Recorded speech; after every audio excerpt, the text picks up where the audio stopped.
ধন্যবাদ আপনার সকলকে। বাংলাদেশের প্রত্যন্ত অঞ্চল থেকে যারা আমার এই ভিডিওটা দেখবেন এবং শেয়ার করবেন, প্রত্যেককে আমরা ব্যক্তিগতভাবে ধন্যবাদ দিচ্ছি। আমার সাথে রয়েছেন আমার বন্ধু ঢাকা বারের স্বনামধন্য অ্যাডভোকেট জনাব পসবা ভাই উপস্থিত রয়েছেন।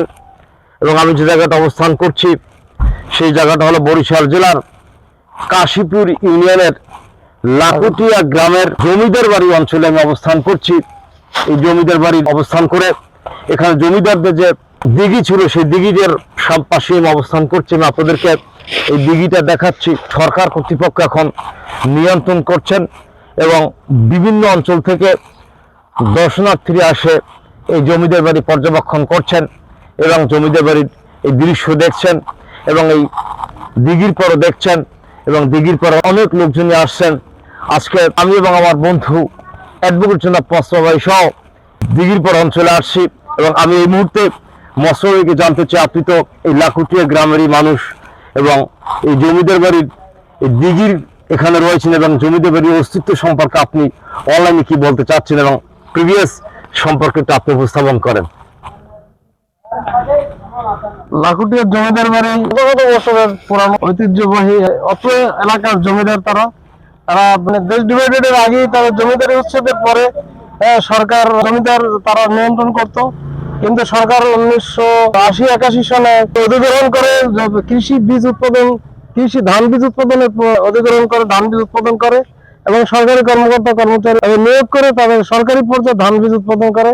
পাশে একটা হর্টিকালচার আছে, সেটা চারা, ফলের চারা, ফুলের চারা তৈরি করে এবং তাদের থাকার জন্য আবাসিক ভবন নির্মাণ করে।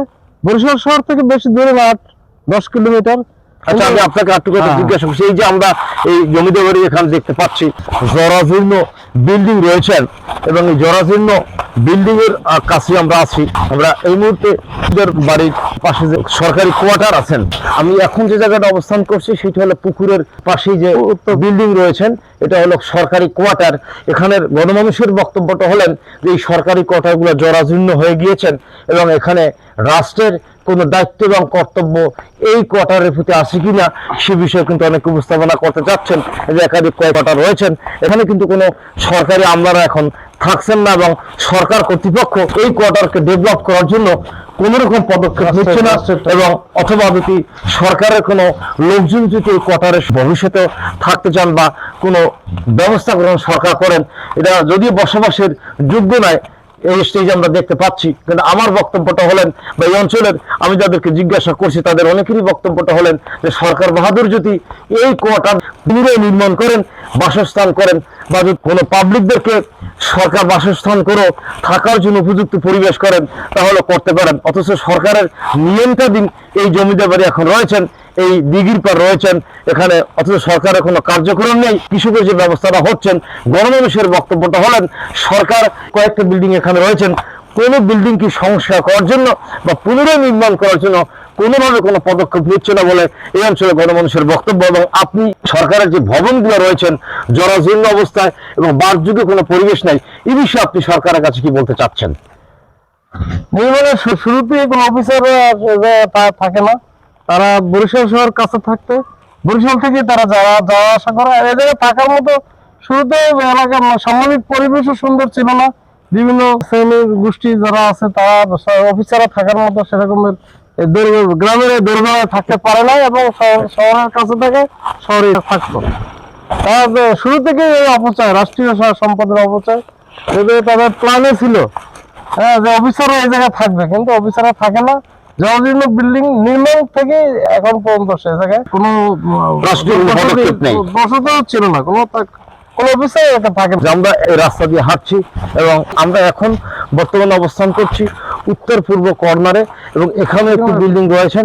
বিল্ডিং এর সার্কামস্ট্যান্স দেখেন কি ভাঙচুর অবস্থা রয়েছে এবং জরাজীর্ণ অবস্থা রয়েছেন এবং এই ধরনের বিল্ডিং যে কোনো মুহূর্তে ধসে পড়ে পথিকদের ক্ষতিগ্রস্ত হতে পারেন। এবং গণমানুষের বক্তব্যটা হলেন যে এই বিল্ডিংগুলোকে সংস্কার করা উচিত, অথবা পুনরায় নির্মাণ করে সরকার বাসযোগ্য পরিবেশ করার জন্য সরকারের প্রতি এখানে গণমানুষের উদ্যোক্তা হবেন, এবং ভবিষ্যতে পথিক এখানে আসা যাওয়ার পথে এই ধরনের বিল্ডিং জরাজীর্ণ হয়ে ভেঙে যান, এবং তখন পথিকগুলো ক্ষতি হতে পারে। গণমানুষরা এখানে দর্শনার্থী হিসেবে দেখতে আসেন, এবং আমরা এসে আজকে দেখতে পাচ্ছি জমিদার বাড়ির পাশাপাশি জায়গায় এখানে জরাজীর্ণ কিছু সরকারি কোয়ার্টার রয়েছেন, যে কোয়ার্টারে মানুষ বসবাস করতে পারছেন না এবং বসবাস করার কোনো পরিবেশও নেই। এবং এই স্টেজে সরকারের প্রতি গণমানুষের উদ্যোক্তা আহ্বান হলেন যে সরকার যেন এই জমিদার বাড়ির দিঘির পারে যে কোয়ার্টারগুলো রয়েছেন সেই কোয়ার্টারগুলোকে পুনরায় নির্মাণ করে বসবাস করার মতো একটা পরিবেশ করেন, এবং সে ধরনের ব্যবস্থা গ্রহণ করার জন্য উদ্যোক্তা আহ্বান করে আমি আমার সংক্ষিপ্ত বক্তব্য শেষ করছি। ধন্যবাদ আপনার সকলকে। সুস্থ থাকবেন, ভালো থাকবেন।